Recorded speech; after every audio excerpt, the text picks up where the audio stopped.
आपको लोग जम्मू कश्मीर, उत्तराखंड, हिमाचल के लिए और नॉर्थ ईस्ट के लिए पहाड़ी क्षेत्र में जाने के लिए रोड बनाने के बजाय हम रोप वे, केबल कार, फर्नाकुलर रेलवे बनाए। अब इसके लिए हमने और मैंडेट मांगा है। हमको अगर अप्रूवल मिल जाएगा तो रोड के बजाय हम लोग फर्नाकुलर रेलवे, रोप वे, केबल कार बनाएंगे, जिससे वो पावर पर चलेगी, जिससे एक नया टूरिज्म भी बढ़ेगा और लोगों को सुविधा मिलेगी। जैसे स्विट्जरलैंड में लोग पहाड़ी पर अपने गांव में रोप में, केबल कार, फर्नाकुलर रेलवे से जाते हैं, वैसी सुविधा उत्तराखंड, हिमाचल प्रदेश, हमारे कश्मीर में और पहाड़ी क्षेत्र में अरुणाचल, मेघालय, त्रिपुरा में होगी। तो वो भी एक बहुत बड़ा रिवोल्यूशन होगा, उसके लिए भी मैं काम कर। देखिए, पर्यटन ऐसा क्षेत्र है कि उसमें 49% कैपिटल इन्वेस्टमेंट रोजगार निर्माण करने के लिए होती है। अभी जैसे आप मानिए कि हिमाचल में सेफ है, कश्मीर में सेफ है, अब वो नीचे लाने में और डीजल के ट्रक में घूम घूम के इतना डीजल फूकती है, प्रदूषण खराब करती है, रेट भी बढ़ता है। इसके बजाय डायरेक्ट पहाड़ों में ऐसी रेलवे चलेगी, फर्नाकुलर रेलवे, तो उससे तो एकदम ट्रांसपोर्ट कॉस्ट सस्ती हो जाएगी, तो हमारे सेफ आएंगे। तो ऐसी बहुत सी बातें जो है, इसके लिए मैं जब वाटर रिसोर्सेज का मंत्री था तो हमारी वेबकॉस करके कंपनी है, उनका जॉइंट वेंचर डॉफल मेयर करके ऑस्ट्रियन कंपनी के साथ किया है, जिसमें वर्ल्ड में उनका 65% शेयर रोप वे, केबल कार और फर्नाकुलर रेलवे में है। और मैं कोशिश कर रहा हूँ कि उसके टेक्नोलॉजी को लेकर वेबकॉस के साथ एनएचआई काम करे, दोनों सरकारी कंपनियां हैं, और हम निश्चित रूप से इस प्रकार का ट्रांसपोर्ट, पब्लिक ट्रांसपोर्ट और इलेक्ट्रिसिटी ये तैयार करें। अब दिल्ली से मुंबई, ये सोना से शुरू होगा, अपने गुड़गांव के पास से, सोना से सवाई माधोपुर, अलवर होकर, झाबुआ, रतलाम से होकर मुंबई, वडोदरा से मुंबई जाएगा। ये हाईवे जो है, ये backward and tribal area of Rajasthan, Haryana, Maharashtra, Gujarat and Madhya Pradesh. हमने लैंड एक्विजिशन लगभग 100% किया है, और इस पर 16,000 करोड़, 1 लाख करोड़ का हाईवे है, 16,000 करोड़ लैंड एक्विजिशन पर बचा है। और अब इस हाईवे के आजू बाजू में इंडस्ट्रियल क्लस्टर भी कर रहे हैं, और ये दिल्ली से मुंबई डिस्टेंस करीब 12 घंटे में दिल्ली से मुंबई जा सकेंगे कार में बैठकर। ये मेरा सपना है, और अब ये 2-3 साल के अंदर पूरा होगा।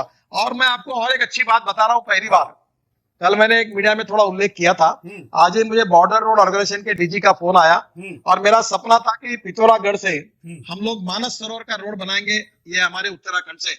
वो रोड अब पूरा हुआ, उसका खुदाई पूरी हुई, अब रोड का काम शुरू हुआ है। ये मेरा एक सपना था, मेरी इच्छा थी कि प्रधानमंत्री हमारे एक बार मानस सरोवर या हिंदुस्तान से पिथौरागढ़ से जाए।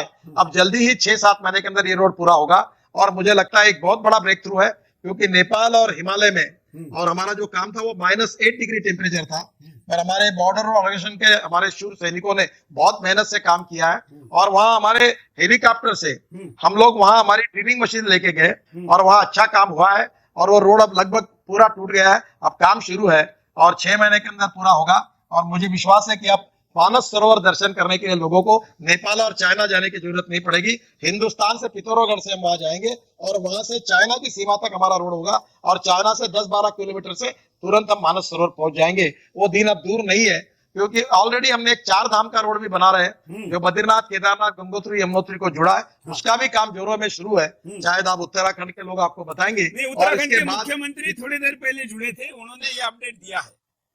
हाँ, तो ये निश्चित रूप से इसका फायदा होगा। और अब बद्रीनाथ, केदारनाथ, गंगोत्री, यमुनोत्री के लिए 6 महीने नहीं, ऑल सीजन रोड, आप साल भर कभी भी जा सके और दर्शन कर सकेंगे, ऐसा रोड और टनल्स हम बना रहे हैं। 15,000 करोड़ इसके ऊपर खर्चा कर रहे हैं, बहुत अच्छा रोड बनेगा। और मुझे खुशी है कि जो हादसा हुआ था, लोग मरे थे, अब इसके बाद कोई हादसा नहीं होगा, कोई लैंडस्लाइडिंग नहीं होगा, कभी रुकने की जरूरत नहीं पड़ेगी। और मैंने मुख्यमंत्री जी को कहा है कि जैसे डावोस में, स्विट्जरलैंड में, वो जो हमारे आइस पर जिस प्रकार के खेल चलते हैं, वैसे ओली करके जगह है उत्तराखंड में, उसको भी आप डेवलप करो। अब वर्ल्ड के टूरिस्ट डावोस नहीं जाएंगे, वो उत्तराखंड आएंगे टूरिज्म के लिए, और ओली जाएंगे। ये भी मेरा एक सपना, और मुख्यमंत्री जी को कहा कि मैं इसके लिए पूरी मदद करूंगा। देखो, ये भी अच्छा है, पर एक यूपी के लिए इंपॉर्टेंट बात है कि हमने अभी इथेनॉल पर चलने वाली बाइक बनाई, और फ्लेक्स इंजन, यानी मैं ही ट्रांसपोर्ट मंत्री हूँ, आप 100% पेट्रोल डालो या 100% इथेनॉल डालो, ये हो सकता है। तो हमारे यूपी में इतनी शुगर मिल है, इतना गन्ना होता है, तो यूपी में पेट्रोल डीजल लाने की आवश्यकता नहीं। हमारी बस, हमारी स्कूटर और हमारी मोटरसाइकिल, और उसके साथ हमारी कार अगर इथेनॉल पर चलेगी, तो उत्तर प्रदेश में डायरेक्ट शुगर केन जूस से इथेनॉल बनेगा। बी हेवी मोलाइसिस, 4% के बजाय 6% मोलाइसिस से इथेनॉल बनेगा। जो राइस कर्ट है, उससे इथेनॉल बनेगा। तो यूपी में पेट्रोल डीजल जो इंपोर्टेड है, जो पोल्यूशन करता है, वो आएगा नहीं। तो मैं बहुत बार प्रयास कर रहा हूँ यूपी के मुख्यमंत्री जी को भी मैंने कहा है कि वो अगर इसकी नीति बनाएंगे, तो मैंने बीच में बस भी भेजी थी यहाँ से नागपुर से इथेनॉल की उनको देखने के लिए। तो इथेनॉल पर अगर हमारी फ्यूएल हो जाएगी तो उत्तर प्रदेश के किसानों की गरीबी दूर हो जाएगी।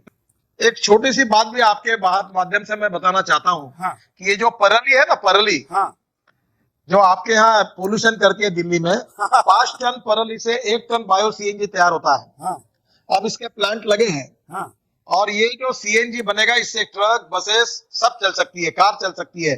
अब इसका एक लुधियाना के पास महिंद्रा एक प्लांट लगा रहा, हमने नागपुर में भी किया है। और नागपुर में टॉयलेट का पानी हमारी महानगर पालिका में, मैंने उस समय ये प्रोजेक्ट किया, लोग हंस रहे थे। अब 350 करोड़ रुपए में हम टॉयलेट का पानी बेचते हैं नागपुर म्युनिसिपल कॉर्पोरेशन का। और वो पानी से अब बायो सीएनजी निकालकर हम नागपुर में भी 80 बसेस कन्वर्ट हुई है, हम 450 बसेस कन्वर्ट करने जा रहे हैं, ताकि हमारे यहाँ import substitute, cost effective, pollution free और स्वदेशी, ये तीनों के बाद पर हमारा ट्रांसपोर्ट चलेगा। तो मुझे लगता है ये परली से सीएनजी, बायो सीएनजी, इसके ऊपर आप एक कार्यक्रम करिए ताकि यूपी में कोई अपना जो परली वो जलाएगा नहीं, उससे फ्यूएल बनेगा, उससे ट्रक, बसेस और हमारी कार चलेगी यूपी के लोगों की, तो बचत भी होगी और पोल्यूशन भी कम होगा और हजारों लाखों लोगों को रोजगार मिलेगा।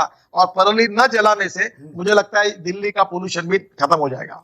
आपने नागपुर में नाइट में गाड़ी रिचार्ज करने के लिए भी कोई योजना बनाई है, जिससे पार्किंग की भी कमाई होती है और गाड़ियों की भी रिचार्जिंग होती है? अभी हमारे यहाँ 250 इलेक्ट्रिक टैक्सी है और उनको चार्जिंग करने के लिए कारपोरेशन के हॉल के नीचे हमने व्यवस्था करके दी है। 3-4 जगह चार्जिंग भी होता है और इलेक्ट्रिक टैक्सी से अब लोग घूमते हैं। तो धीरे धीरे इन सब बातों को प्रोत्साहित करने की आवश्यकता है अनेक शहरों में। मैं कोशिश कर रहा हूँ। अब इलेक्ट्रिक बाइक आ गई, मैंने ही हमारे टीवीएस और बजाज की इलेक्ट्रिक बाइक लॉन्च की है। फिर टीवीएस ने इथेनॉल की बाइक भी तैयार की है, वो भी आई है।